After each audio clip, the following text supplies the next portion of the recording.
Hello, everyone. Thank you so much for joining us on the webinar today. We're going to give it about another minute to make sure everyone else is able to join, so please stand by. Thank you.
Hello, everyone. We're going to go ahead and begin the webinar. Thank you so much for joining today. This is the first webinar of a three-part series developed in collaboration with the National Head Start Association, Scotts Miracle-Gro Foundation, and KidsGardening.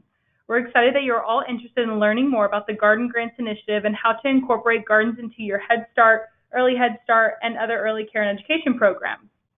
But before we begin, I would like to give a few technical reminders to ensure that you get the most out of this quick 1-hour webinar. We would love as much engagement as possible and encourage you to use the questions and comments boxes on your webinar toolbar. We will address your questions throughout the webinar when possible, but also have dedicated Q&A times at the end of the webinar, and some may be throughout. If you would like to raise your hand by clicking the hand icon to speak or ask a question, we encourage you to do so during the dedicated Q&A times, given the number of people who have joined us today. We will also have several polls and questions throughout the webinar so we can learn more about who is in attendance and how you could all plan to move forward with planning your gardens. So please participate in all these polls when they are provided on your screen so we can learn from everyone in the webinar. So to begin, we will hear from NHSA's Chief Strategy Officer, Lisa Stewart, to welcome us in today's webinar. So thank you for joining us today, Lisa. Thanks, Sarah, and welcome to everybody who is on our first webinar, as Sarah said, in our new series with Scotts Miracle-Gro and KidsGardening. So today we're really excited to be launching another important piece of NHSA's new partnership with Scotts Miracle-Gro Foundation. As we hope you've heard or seen by now, NHSA about 2 months ago declared the 2018-2019 program year our year of whole health. And our intention with this initiative was to support, or is to support, all aspects of health with all members of the Head Start community. So we mean children, families, and staff. This year of whole health, which is being designed by Sarah and her colleagues to bring a renewed focus to the specific aspects and drivers of health. We've heard from all of you, our members, the Head Start programs, that you need more resources and support to address areas like children's mental health, challenging behaviors, and nutrition. So we're going to respond, and part of that response is this year-long campaign to provide in-depth tools and resources to improve the culture of health in Head Start programs, communities, and homes. We all know that Head Start values good health as a foundation of child development and school readiness. So together, we'll ensure that the year of whole health creates better outcomes, not just for children, but also families, staff, and communities as well. Our focus this month, in October, has been on improving nutrition. And 2 weeks ago at our Fall Leadership Institute here in Washington, we launched a new partnership with the Scotts Miracle-Gro Foundation. And the goal of this 3-year initiative is to introduce more Head Start children to fresh and healthy and great-tasting produce that they've all learned how to grow themselves. So together with Scotts Miracle-Gro and KidsGardening, we have committed to bringing the life-enhancing benefits of gardens to more Head Start children and families and increasing their access to healthy foods while fostering a lifelong love of gardening. So no small challenge, but we feel like we're up to it. And today with us to tell us more about the Garden Grants Initiative is our great partner at Scotts Miracle-Gro, Lindsay LaSala. Lindsay is the Community and Foundation Relations Manager for the Scotts Miracle-Gro Company. She spearheads all their work, all their community outreach work related to gardens and green spaces. And truly, once you get to, and Lindsay's going to be with us for the next 3 years, so we hope that many of you will get the chance to know her. And once you do, you'll come to cherish, just as we do, that she has a deep passion for bringing the benefits of gardens to more children and families.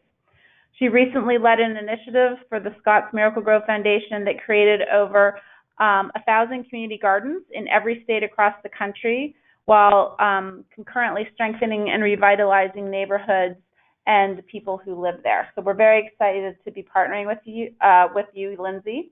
And Lindsay's going to share a little bit more with us about our work together, but first we have a short video for you all. Now I'm going to turn the audio over to computer audio so you can hear this video. And now we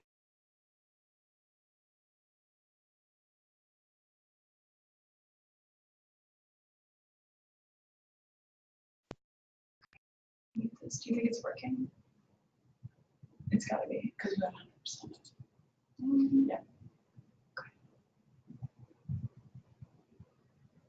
Because we're not logged in, so I hope it's working. I'm not getting any questions. That's a good sign. I wonder. Yeah. You got 100% deal, which you wouldn't have. Yeah, that's true. And then I gotta type it in really, really quick to go back to the phone call. There's the way I know, switch over quickly. So we're thinking, we'll just, there's no sound. Oh no. Okay. Yeah. Should we move on? Yeah. Yeah.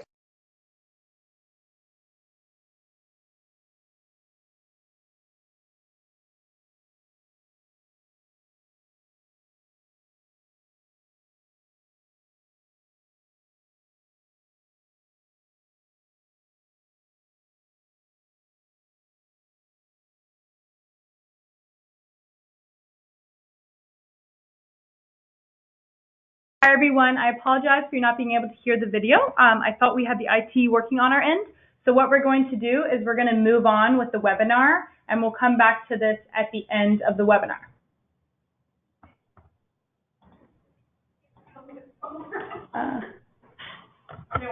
One moment.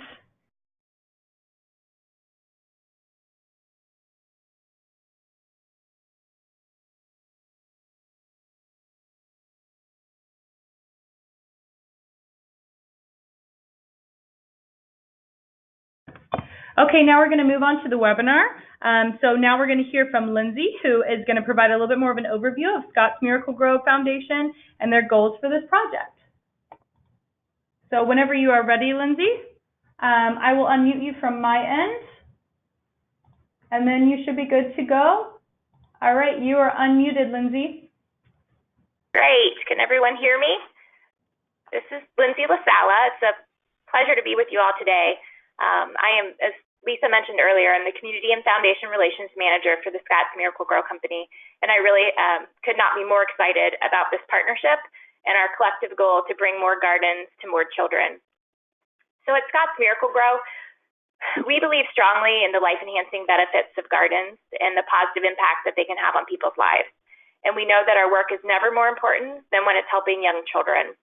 Whether it's the nutritional, the physical, social, emotional, or academic benefits that a garden can provide, we want more and more children to experience the benefits of gardens, especially at-risk children who need them the most. And that's really what this partnership is all about. Our partnership with the NHSA over the next 3 years will provide garden grants, garden kits and product donations, garden training, such as the webinar we're all on today, and educational resources to all Head Starts across the country. And you'll be hearing more about these resources and our partnership with KidsGardening later on the webinar.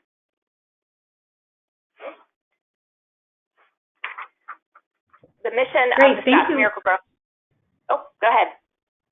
Oh, sorry. Go ahead, Lindsay. I was just going to mention that Scotts Miracle-Gro, as many of our attendees probably know, is the largest marketer of lawn and garden products in the world. So we're well suited to help in the development of these gardens for young children, but even more so, we feel that it's our social responsibility to do so.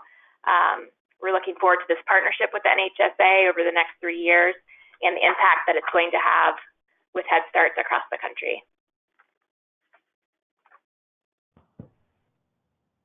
Great, thank you, Lindsay. That was a really great overview. Now I want to provide a little bit more information about the National Head Start Association for some of you who are not familiar. NHSA is a nonprofit organization committed to the belief that every child, regardless of circumstances at birth, has the ability to succeed in life. NHSA is the voice for more than 1 million children, 200,000 staff, and 1,600 Head Start grantees in the United States. And since 1974, NHSA has worked diligently for policy changes that ensure that all at-risk children have access to the Head Start model of support for the whole child, the family, and the community. NHSA's vision is to lead and to advocate for children and families across the country to ensure that all vulnerable children and families have what they need to succeed. For more information about the National Head Start Association or Head Start in general, please visit our website provided on the screen. And now we will hear from Sarah Ponders, who will provide an overview of Kids Gardening and their role in this project. She'll be presenting a majority of the webinar content today, so thank you for joining us, Sarah. I will unmute you, and you should be ready to go. All right, thank you so much. Kids Gardening, if you guys have not heard of it before, we are a national nonprofit with the mission of both supporting and inspiring youth gardens, both at home and school and community organizations. We do this by trying to provide online resources. We have lesson plans, activity plans, how-to guides on our website. We also offer some printed publications, and we also have had grant programs. Most notably is our Youth Garden Grant Program that's been going since 1982. So our mission is really about trying to get all kids to have the chance to grow and garden and learn.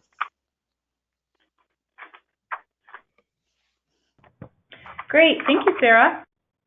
Moving on now, here's an overview of our agenda for today. So now that we've provided a little bit more of an introduction, laying the groundwork for the Garden Grants Initiative in today's webinar, we will move into announcing the grants and providing a little bit more detailed information about how to apply. So what we're going to do before we begin is run the first poll question. So please view the first question, who is on the webinar today, and it should be launching right now. You should see a poll up on your screen, and you should be able to, great, we have answers coming in. Awesome, I'm just gonna give you about 30 seconds to go ahead and finish up that question so we can see who all is on the webinar today. Looks like we have a mix of administrators and Head Start educators, teachers, staff.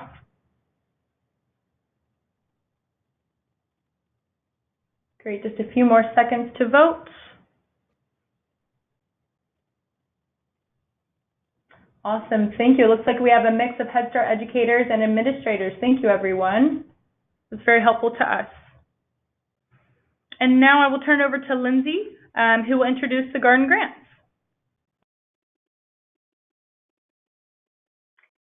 Great, thanks, Sarah. So we're honored to partner with NHSA and Kids Gardening to bring more gardens to more children. And our hope for this program is that it will foster a lifelong love of gardening in young children and their families, bridging a connection to fresh, healthy food, connecting them more with nature and time outdoors, and providing exciting hands-on learning opportunities for them in the garden. You go to the next slide. So some of the details of the grant program, we will provide each program year, so over the next 3 years, 10 $5,000 garden grants. Our application is open now until November 15th, and we welcome all Head Start programs to apply. Along with the monetary grants, we'll also provide garden kits, and we've been getting quite a few questions about what are in those kits. So the kits will include things like raised beds, child-sized hand tools and shovels, child-sized watering cans, adult and child-sized gloves, hose and reel, tomato towers, seeds and plants, natural and organic soils and fertilizers, and then also planting guides and curriculum to help guide you in the creation of the garden. Then along with the grants, we'll also provide the educational garden content, including this webinar series, workshops at upcoming conferences, including the Parent and Family Engagement Conference in December in Orlando, and an online educational resource hub that KidsGardening will be mentioning that's customized for the Head Start community. This is all with the goal of providing any Head Start with the resources and education that they might need to start a garden and incorporate it into their classroom. So I think now, Sarah, you're going to talk about the grant application. Yes, thank you, Lindsay. So what I'm going to do is I'm actually going to take you to the website where you can access the grant. So this is the website here. This is the Garden Grants page. And as you can see, we have a lot of information here that you can use. I would encourage you to watch the video that we tried to watch earlier, but we're still going to see if we can show it at the end of the webinar and read through some of the benefits here. I would also encourage you, before you apply, which is this icon over here, I would also encourage you to read our frequently asked questions. This gives you a really, really great overview before beginning about what we're looking for in the grants and who is eligible to apply and things like that, what is in the garden kits. So I would definitely encourage you to read through this document before beginning. And then there's also a PDF of all the application questions that you can share with your staff and colleagues before you begin, just to make it easier to make sure that you have all the questions and answers that you need to before you begin. And then to apply, you will just click here and apply. A really great thing about our application page is you can save your progress. As soon as you're beginning, you can add in your information here and save your progress as you go. And then you can, once you get back to this link, you can resume your previously saved form using this here, and you can sign in. I'll just show you. Using this information here. Then, as you see, we have 3 pages of the application, and as you can see, most of the fields are required. So you do not have to have all required fields filled out before moving to the next page. You just have to have them filled out before you turn in the entire document. As you can see, most of these questions here are just straight demographic questions and name and things like that. And then just a couple of documents you need to attach, like a W-9. And then moving to the next page, there are a total of 5 short answer questions, a mix between a limit of 300 and 500 words. So we encourage you to take your time on those and get with everyone on your team to make sure that you guys are all on the same page and make sure they are an adequate representation of what you guys hope to do with your gardens. And then the last page has the other 2 short answer questions, as you can see here. And then an option to add a letter of support from your leadership. And then you just submit here. And once you submit, you will get a verification email saying that you have submitted. So if you have any questions about this here, just let me know. My email should be on the bottom of all the website pages. Let's see, right here, gardens@nhsa.org. So I would encourage you to email me, and I'm actually the one who controls that email. So you can reach out to me and let me know if you have any questions at all, and I will respond to you within 24 hours. And now we will resume with the webinar since I'm keeping a track of the time. And so now I'm going to turn it over to Lindsay again, who's going to describe a little bit more about the Garden Grant winners. Go ahead, Lindsay. Great, thanks, Sarah. One other thing that we wanted to mention about the grant recipients is that we will ask you to plan what we're calling a community build day. And we see this as a day when Head Starts will be able to bring together students, families, any other community partners that might have helped you or help you throughout the year, and our Scotts Miracle-Gro associates that are local. We have Scotts Miracle-Gro associates all across the country, that are deeply involved in their communities. And it's a day to bring all of these people to get together to celebrate and build the garden. So it's a hands-on volunteer day. We'll connect each Head Start center with our local Scotts Miracle-Gro volunteers to plan the day, and then they would come to help facilitate gardening activities for children and family members. And we're hoping that these build days will take place, between the March and June timeframe in the spring. Once the grantees are awarded, we will follow up with more details about what this day could look like. And now I think we have another poll question. So we'd like to hear from the audience on who plans to apply for a grant this year. So I'll give you a few minutes to answer that question. We're hoping to get lots of yeses. Yes, it does seem like we're getting a majority yeses. Very few no's and very few not this year's, but it looks like a majority yes. I'll just give you a few more seconds to fill that out. Great, thanks everyone. Go ahead, Lindsay. And I think now we're going to turn it back over to Sarah to get started with the main content. Great, thanks, Lindsay. Yeah, so I'll give a little introduction to Sarah before she begins. As you heard her briefly earlier, Sarah Pounders is she's going to be continuing with the majority of the content for the rest of the webinar. She's an education specialist at KidsGardening and has worked with youth garden programs for over 20 years, so lots of experience. She has coordinated numerous children's garden programs, written curricula and activities for youth of all ages, and conducted professional development for educators and volunteers.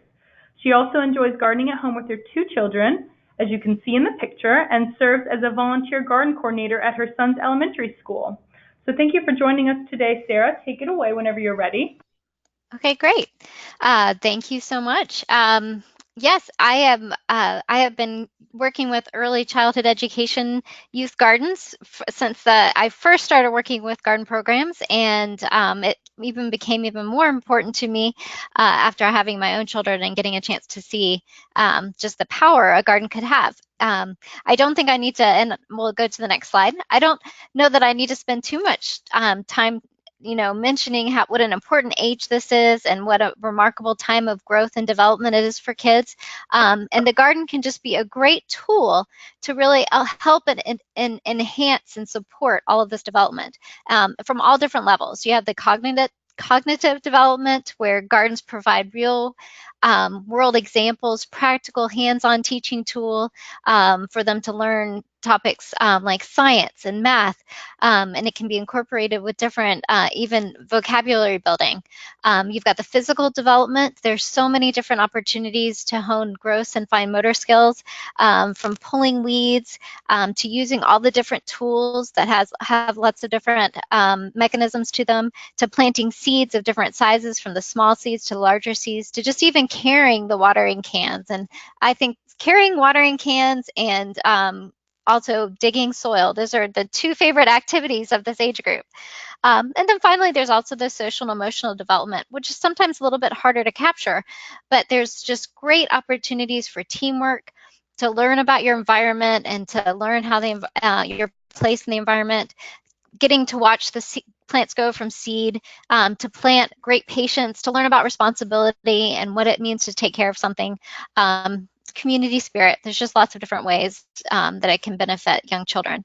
And so we'll go to the next slide, and I'll just mention a few of the benefits that have been both noticed from a research basis, and also things that we hear just from stories from parents and educators that we work with all the time of things that they see after working with young children in the garden.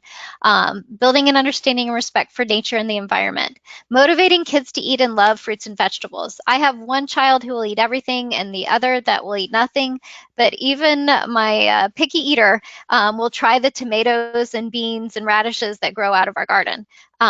Provides lots of opportunity for hands-on learning, experimentation, exploration, promotes physical activity, great thing to do outside, teach kids how to nurture other living things, also provides a lot of opportunities for social interactions, not only with adults in their life, but also with the other kids around them and their siblings. And finally, a garden is a great activity to involve parents and guardians, both in a school setting and outside of a school setting. So it's something they can learn at school, they can participate together, and then they can take it home to reinforce all that they've learned.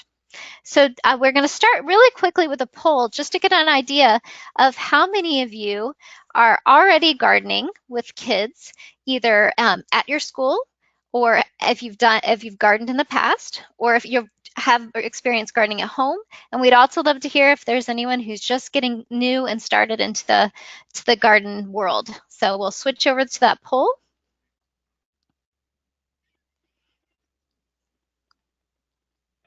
We have the poll open, and we'll just give you about a minute to put in your answers. Looks like a majority are gardening at home with young children.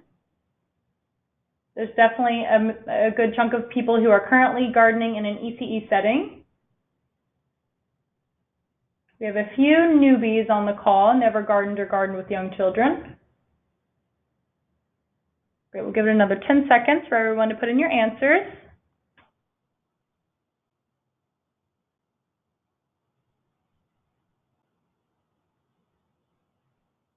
Awesome, thank you everyone.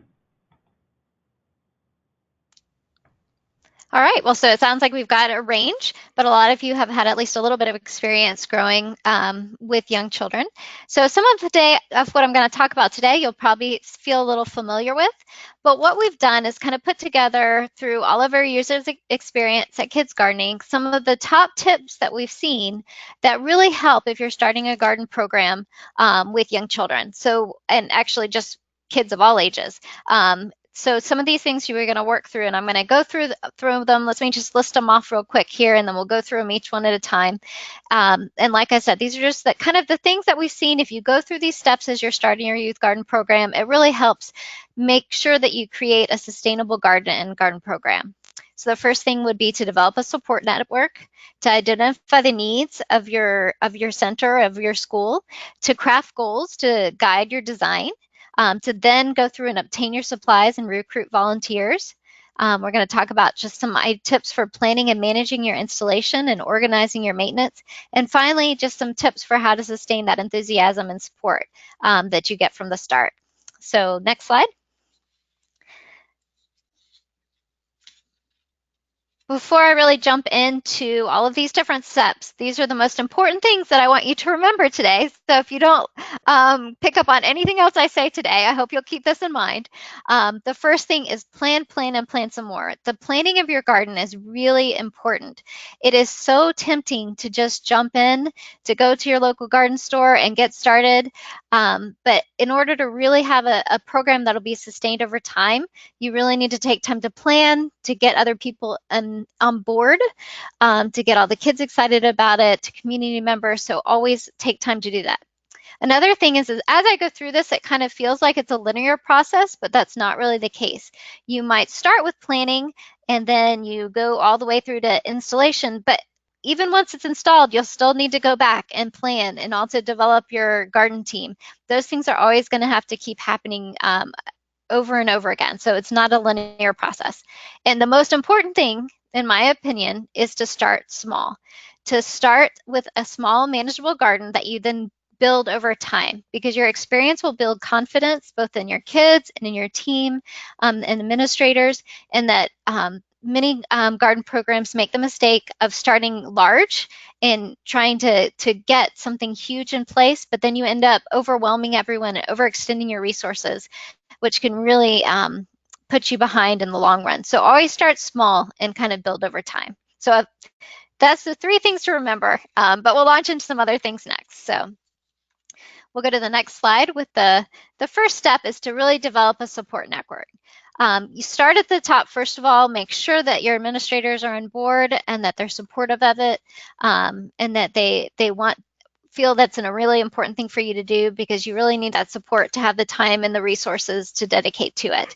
The next thing is to involve everyone, to get educators on board, your administrators, your parents, your students, get community volunteers, both local, that would be like your neighbors and close to your school, and also folks that are just out in the community, your master gardener volunteers, your garden club volunteers. You want to get your food service personnel on board and get them excited about it. And also very important is your custodial staff. If they are on board and know what you're working on or excited about it, they may be a little bit more willing to overlook when you get a few muddy footprints coming in the door, or some hands that need some washing around the sinks. And also very important, and I can't believe I didn't leave it on this list, is the kids. You want to have the kids involved in the support network as much as they can be in the planning stage. Get them involved at the front so they get excited about it and they feel ownership of it. When you get everyone involved early on, they really do take on an ownership, and it helps create that enthusiasm that sustains your program over time. Some ideas on getting the support network going, some ways to gather feedback and get people excited about it, is to host a brainstorming event or to host smaller focus groups so that you get a chance to really get people's feedback before you get started.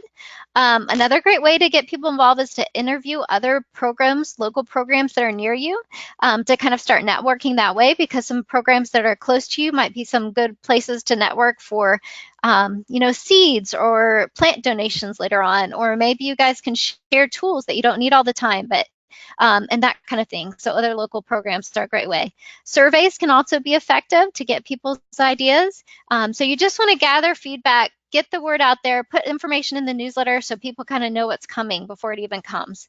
And then finally, from getting all those people involved, you want to really establish a core garden team. These are the people that are going to take everybody's input, get everyone involved, but they're really going to be the hands in the soil, the feet on the ground, and they're going to make sure to see it through.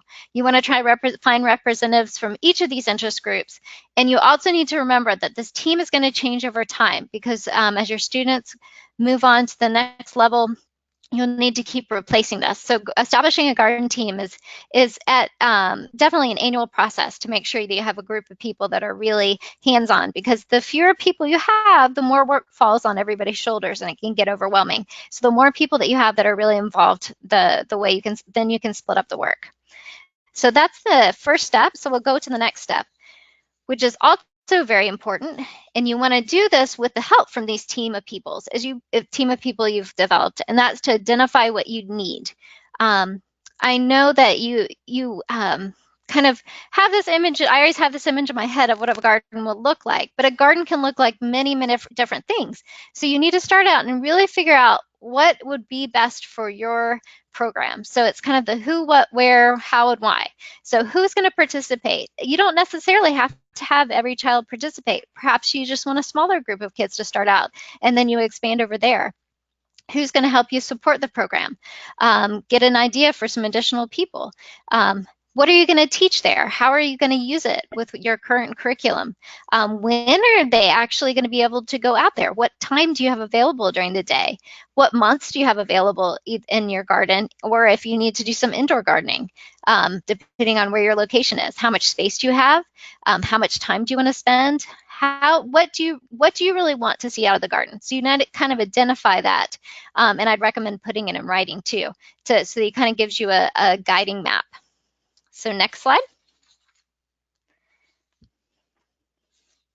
So something that I've kind of mentioned, and I just want to kind of clarify before we move further, is that there's really a difference between having your garden program versus your garden.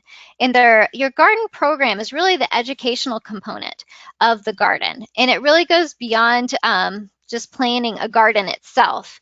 And it's basically the way you're going to use the garden, how the kids are going to engage in the garden, how the parents are going to engage in the garden. And so it goes right along with your learning objectives, and it's also what helps you measure your success.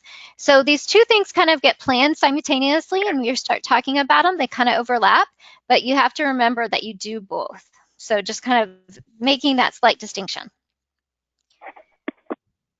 So, and the next slide, we're talking about goals. And so one of the most important things when you're planning your garden is that your goals need to complement existing programming, your existing objectives. It needs to complement, it's a tool for you to use. It needs to complement things that you are already working to adapt to, because if it becomes something that's just an add-on to your day and it doesn't complement your other jobs, then it's going to be, it will be harder to sustain over time, because it'll be one more thing for your educators to fit into the day, your parents to maintain in the day. So make sure that it fits in with your other objectives. And like I mentioned earlier, make sure you put it in writing. And another thing about your goals and your design, as you're creating the design and the goals for both the garden and the garden program, it's great if you can find a way to implement it in stages. So kind of have a big picture of what you would ultimately like to have, but figure out some small stages so that it makes it feel like slowly it gets integrated into the overall culture of your center and your school. So we'll move on to the next one. So I want to just mention that there's a lot of different ways to incorporate a garden. I think that sometimes we kind of have a picture in our head of what a garden should look like, but there are actually a lot of different ways. There is no one garden that's perfect for every school. So I'll move on and I'll describe each of these in kind of more detail. So the very first way, which is the next slide, that you can really incorporate gardening into your center is to just incorporate garden activities on a regular basis and in a very targeted way. So you don't actually have to have a garden to have a gardening classroom. I always like to make that point. So basically it means you implement plant-based activities throughout the year and in many different ways. So the pictures here, just as a root view of planting some bean seeds, you can incorporate it into your discovery stations. You can have regular activities. For instance, maybe you're doing math activities. Well, you can choose all different sorts of subjects for your math activities, but if you're a gardening classroom, then you're going to consistently go back to having garden-related math activities. Or for your reading, for the books that you choose to read, you would consistently have garden-related books, and there's a lot of them out there. So it's kind of like you can become a gardening classroom without actually having a physical gardening space. So the next step, I'm kind of moving through things that are a little bit bigger and bigger. So the next step is to have a container garden. And container gardens can be anything that will hold soil and have good drainage. So either it naturally has good drainage, or you drill holes in the bottom so that excess water can run through. And this is an example, one of my favorite garden programs. The Harris County Master Gardeners have something called their cylinder gardening program. And they use 5-gallon buckets. And there's a picture here of a child with some corn plants growing in 5-gallon buckets. And sometimes they use the whole 5-gallon bucket. Sometimes they will cut them in half and use half of the bucket for the cylinder. But this is a great, easy first step to move through. And you can plant a lot of interesting plants that way. And it doesn't take a lot of supplies. A lot of times you need food grade buckets, so you have to make sure that they've never held anything that is dangerous kind of chemicals. A lot of times food service will have these available. So I know I had a master gardener who used to get his gallon buckets from a donut shop, actually. So things that have held food, or you can also buy them at the different stores where they're food grade. But anyways, so just all you need is some potting soil, some seeds, and there you go. And when you get done at the end of the season, you can either compost everything and just pick the soil up and compost it, or sometimes you can save it for another season. Just depends on the state of the soil. But another easy way, there's an example of that with the wheelbarrow, but you can put it in boots or buckets or regular pots. All sorts of different things can be used for container gardens. They're usually easy, they can be moved, and they're somewhat flexible. So the next state up is a raised bed. And raised bed are kind of a more permanent kind of container garden. You can do them on concrete. This one that's on the left is actually from our Head Start gardens that we have on we have a playground that's basically all concrete. So we have some taller raised beds there because there's no soil. And then at the right side, you can see a raised bed that's a little bit shorter because it's planted over grass. So they can be anywhere from 12 to 24 inches deep. You can make them from wood. They can use concrete blocks. You can use the recycled plastic wood type products. There's a whole bunch of different things that are out there. I've seen some that are made of metal. Once again, flexible. You don't have to have good soil at your site, but they give you a little bit more space than most containers. So, and then the last one is if you do have space available, you can also have gardens that are straight into ground. This is an example. Someone has started a sunflower house here, and they've just planted it straight through the ground. Depends on the space that you have available and what you have available. And then if you, depending on what your climate is, the next example of another type of garden you might want to look into is if you're in an area where your school year coincides with mostly winter and cooler temperatures rather than the summer and growing season, you might want to look into indoor gardens. You can grow in windowsills. You can also use grow lights. For instance, this one that has the picture is actually on wheels, so it can be moved from classroom to classroom. The picture here is of lettuce plants that have been sown. This is about 3 weeks later. After 3 to 4 weeks, your class would already have a full salad to harvest. So it can provide year-round activities, especially if you're in cooler climates. And then the very last slide, as an example of just throwing this out as an idea, if you want something that maybe takes a little less care, but still provides that hands-on activities with plants, you can think about creating a natural playscape, which is incorporating plants and natural materials into your playground area.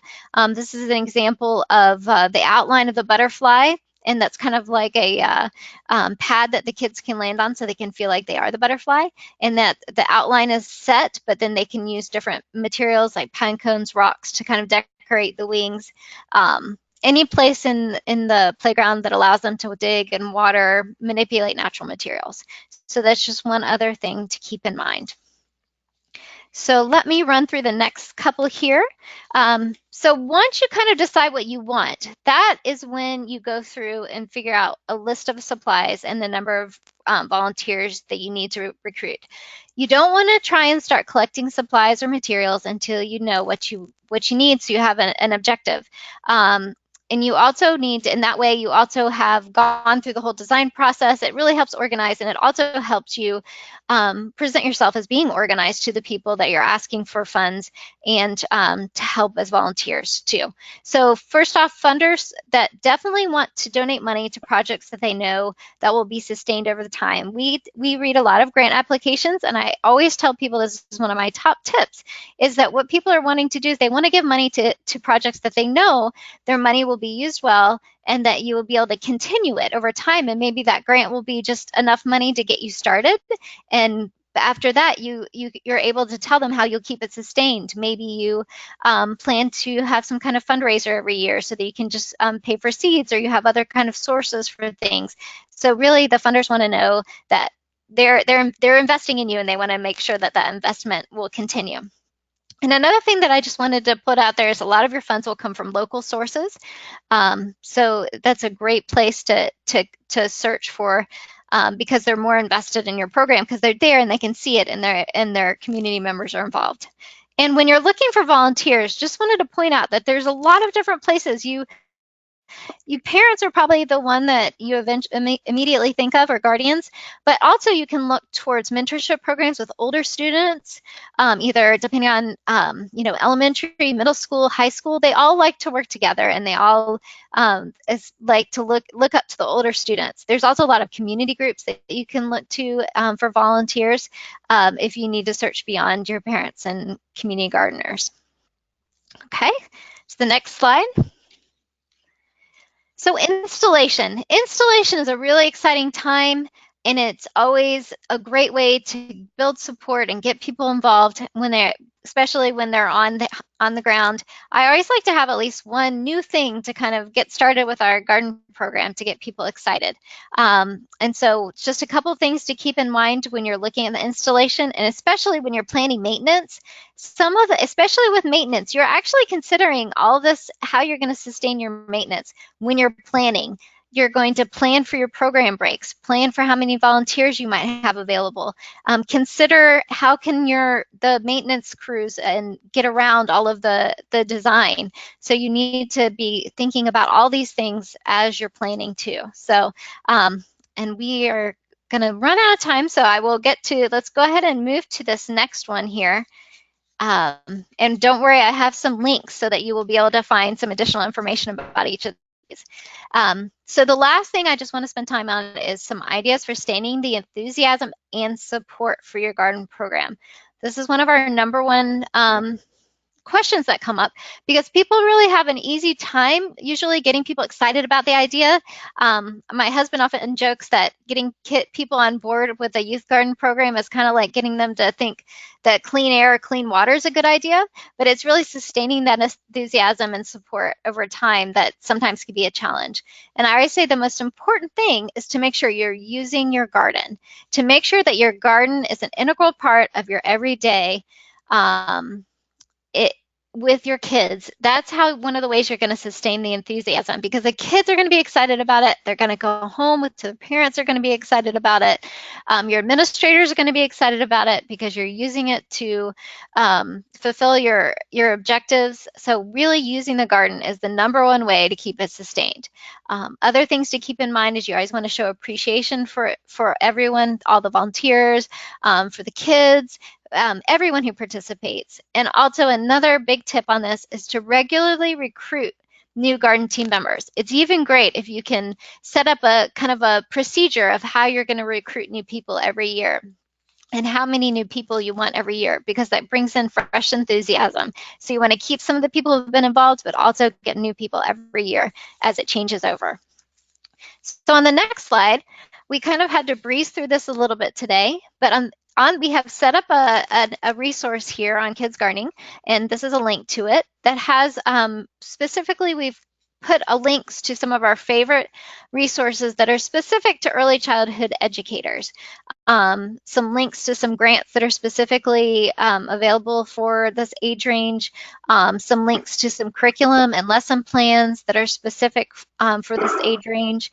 We also put some links to some of the things that I've talked about today, some real complete guides if you would like some additional information about how to get started and how to plan and how to design, some links to some great plants for early childhood gardens. So please visit that site and to get some more information. And we'll be continuing to add to this website. This is just kind of the initial bones of it, but we'll continuing to update it as we go along. So we're just going to end really quick with one more poll. We are curious to see, so how likely are you to start a new garden or garden program at your center, either based on this discussion, based on the grant, or something that you've already started to think about?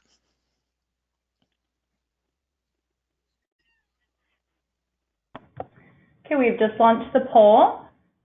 Right now, it looks like a majority of people are very likely to start a new garden in their program. Some already have a garden.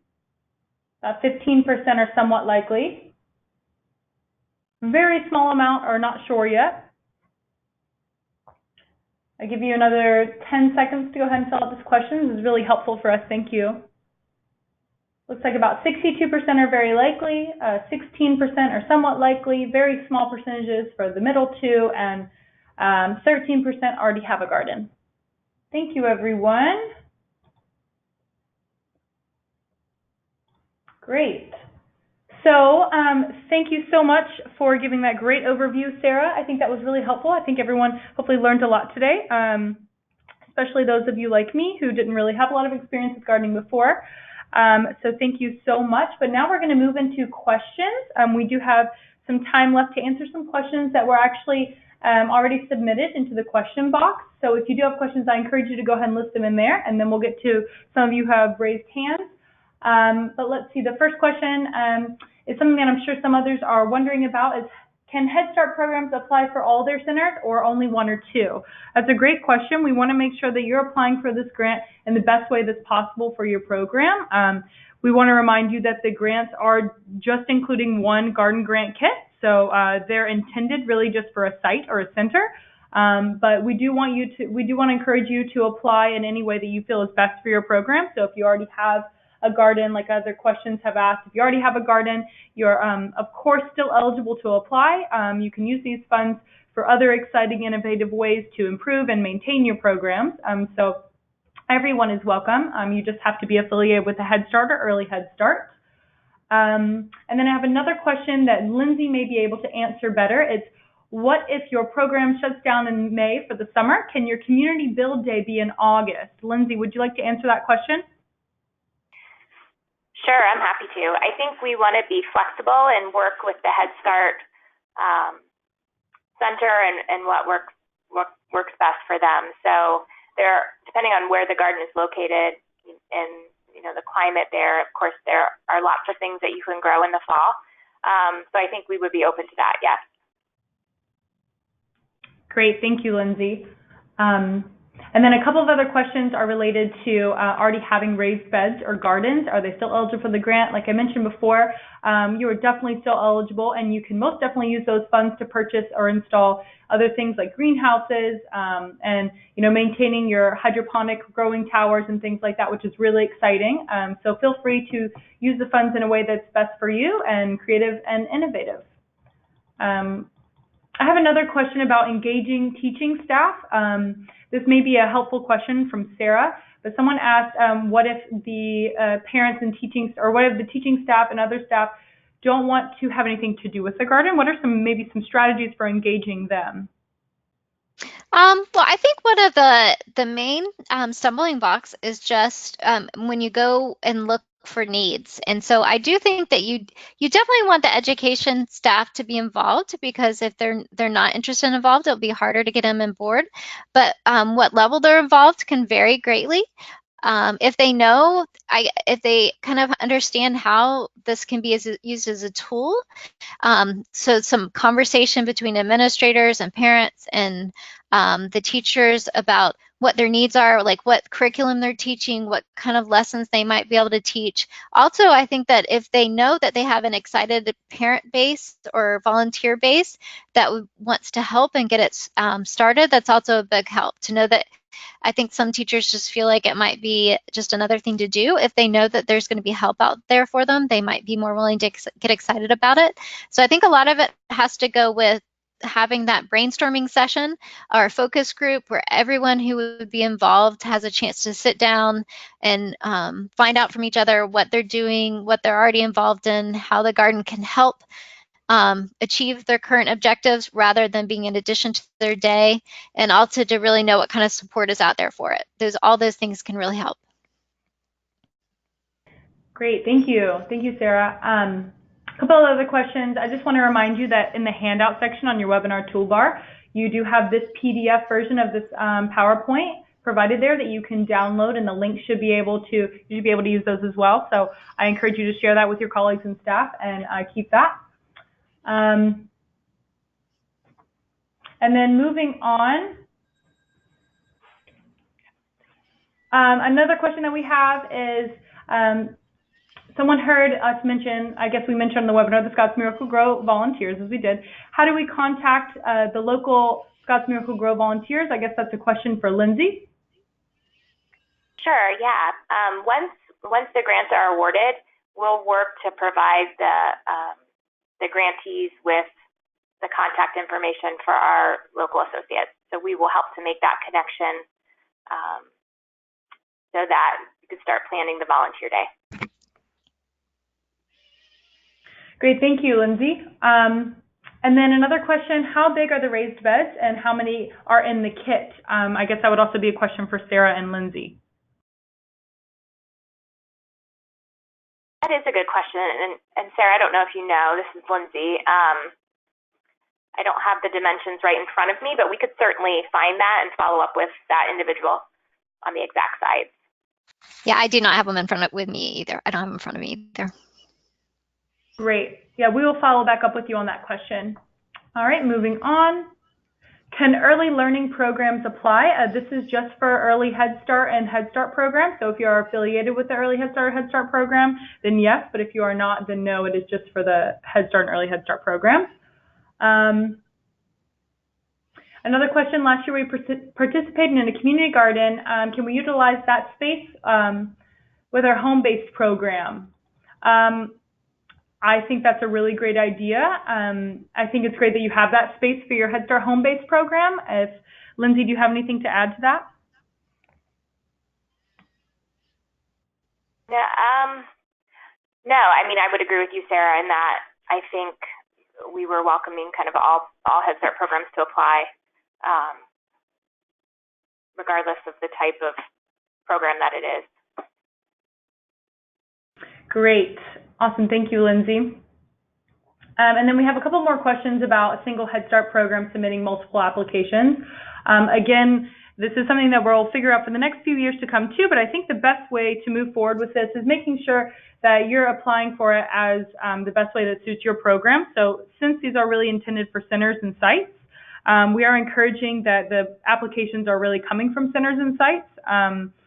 And, you know, if you want to use those funds for multiple centers and sites, I think, you know, we want to provide that flexibility for you, and you can apply from a program level, including those centers. But again, I just want to remind you that the funds will only be included as intended for just those one center and sites. So just want to make sure you keep that in mind. If you have any additional questions, I know that each situation is different. Feel free to send me an email at gardens@nhsa.org, and I can clarify everything I can for you. And then I have a question about a timeline about when the grants will be awarded. The deadline is in November, and then we will be reviewing the applications until the beginning of next year. And then I will let Lindsay answer the question about when we anticipate. Well, so this is Lisa. I'll answer that question because we'll actually be acting as the fiscal agent. So we intend to make to contact awardees by the end of the calendar year. And my expectation is that the finance department would cut the checks and they would be in the mail right after the holidays. So early January, you would be notified by the end of this calendar year, and the funds would be received, let's say by the end of January, no later than the end of January 2019. Great. Okay, going through the last few questions, I know we're running a little bit low on time. How many grants will be awarded? There are 10 being awarded this year. 10 this year and 10 for each of the 2 subsequent years. So 30 grants in total, 10 a year each year for 3 years. Great, and we're going to take just a few more questions. Janelle, we see that you're also interested in the kit sizes, and we will be sure to follow up. And all these questions that I have here, I'll make sure I can try to address them after the webinar today or in the morning. If I do not get in touch with you, please just reach out to me. But I will make it a goal of mine to reach out to all these questions since we are getting a lot. I'm going to go ahead and answer the last question here. Let's see. Confirming that garden plans and classroom materials are available even if you do not win the grant. We do encourage you to use all the resources that we're providing online and on the webinars.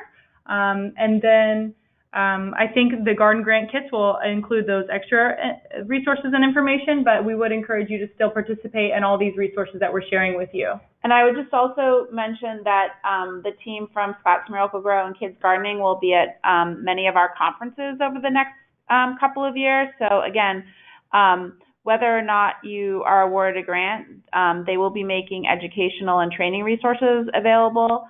And Lindsay, I don't know if you want to talk very quickly about the opportunity to apply for a community grant if you are not if you're not awarded one of the garden grants. Yeah, absolutely. That's a great idea. So we'll be awarding 10 of the $5,000 grants through our partnership with NHSA. Scotts Miracle-Gro Foundation also has an annual grant program called our grassroots grants that KidsGardening will be administering for us this year, and that grant opens on January 2nd, and those are grants up to $1,500. So Head Starts would be encouraged, you know, any Head Start programs that didn't receive one of our grants with NHSA would be welcome to apply for a grant, a grassroots grant in January. Great, thank you, Lindsay. And Sarah, can I just add on that KidsGardening, we also have our youth garden grants open right now, and they're also open for early childhood educators. And you can follow that link to find more information about the youth garden grant. Great, thank you so much for adding that in, Sarah. That's really helpful. Just being mindful of time, I'm going to go ahead and wrap up today. Just a reminder, there's going to be a follow-up survey, and we really encourage everyone to fill that out for us. It's going to be sent to you on an email after this webinar, along with a certificate to show the completion of this 1-hour webinar. So please fill that out for us. We would love to hear from you. And then here are our upcoming webinars. We're going to have some in February, May, and August. We do not have the final dates right now, but we will be sending those around to our field, and we will be sending to those of you who attended this webinar today to make sure that you can attend the next ones, because they will be building on what we learned today. Again, thank you so much for joining. Just a reminder that the application deadline is November 15th, and if you have any questions at all, please visit the website provided on the screen, and please email me at that email provided. And again, there is everything provided as a handout, as a PDF on this webinar toolbar as well. But thank you all so much for joining today, and we look forward to reviewing everyone's applications.